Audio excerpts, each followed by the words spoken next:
राधे राधे। जय श्री कृष्णा। आज की हम कथा लेकर आए हैं श्री बिंदु जी पर बिहारी जी की कृपा। बात बहुत ज़्यादा पुरानी नहीं है।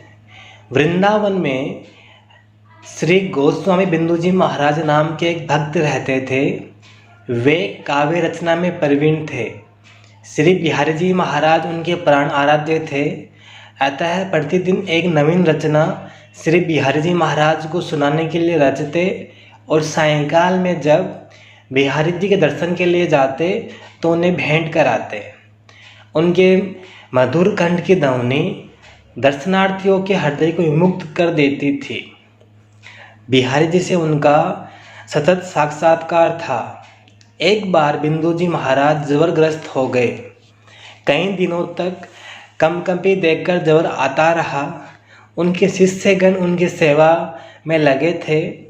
वृंदावन में उस समय श्रवणलाल वैद्य आयुर्वेद के प्रतिष्ठित ज्ञाता थे। उनकी औषधि से बिंदु जी महाराज का जबर 3-4 दिनों बाद कुछ हल्का पड़ा। बिंदु जी के शिष्यों ने श्री बिहारी जी की श्रृंगार आरती से लौटकर चरणामृत और तुलसी पत्र अपने गुरुदेव बिंदु जी को दे दिया। बिंदु जी कहने लगे, किशोरी लाल, आज सांझ को श्री बिहारी जी के दर्शन करने चलेंगे। पर महाराज, आपको तो कमजोरी बहुत ज़्यादा आ गई है, कैसे चल पाओगे? किशोरी लाल ने अपनी शंका प्रकट की।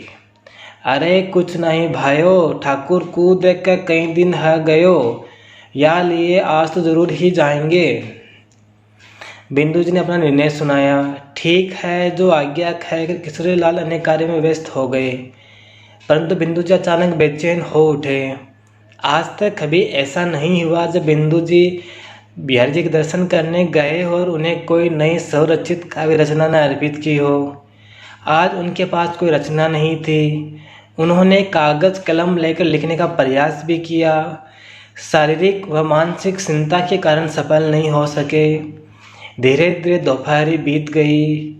सूर्य नारायण अस्ताचल की ओर चल दिए। लाल किरणें वृंदावन के वृक्षों के सिरों भागकर मुस्कुराने लगी। तभी बिंदु जी ने पुनः किशोरी लाल को आवाज़ दी, किशोरी लाल। हाँ गुरुदेव। नेक पुरानो चदरा तो निकाल दे अलमारी में ते।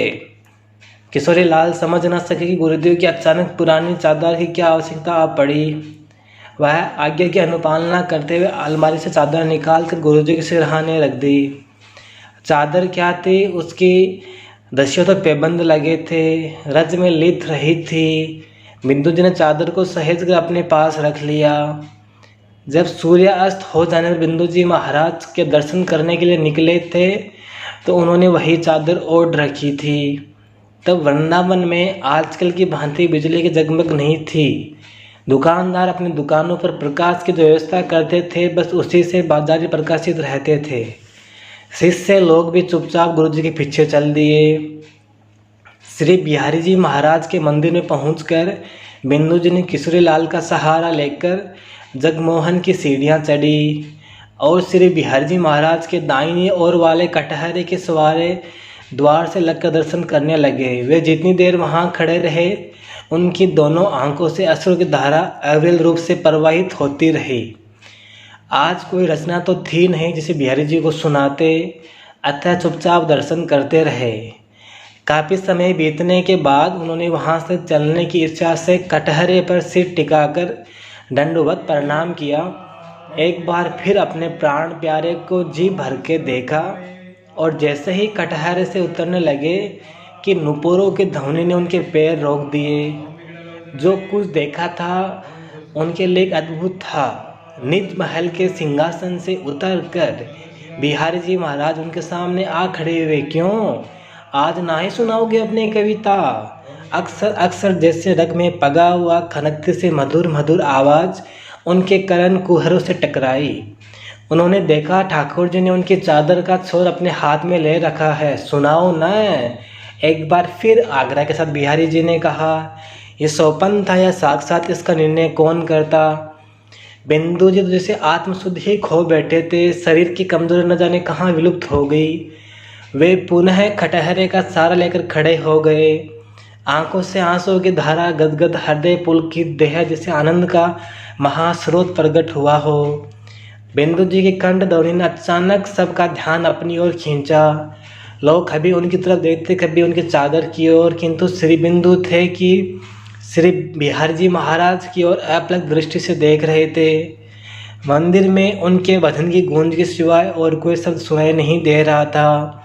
बिंदु जी देर तक गाते रहे, कृपा की न होती तो जो आदत तुम्हारी, तो सुनी ही रहती अदालत तुम्हारी। गरीबों के दिल में जगह तुम ना पाते, तो किस दिल में होती हिफाजत तुम्हारी। जय जय श्री राधे। बोलो कृष्ण कन्हैया लाल की जय।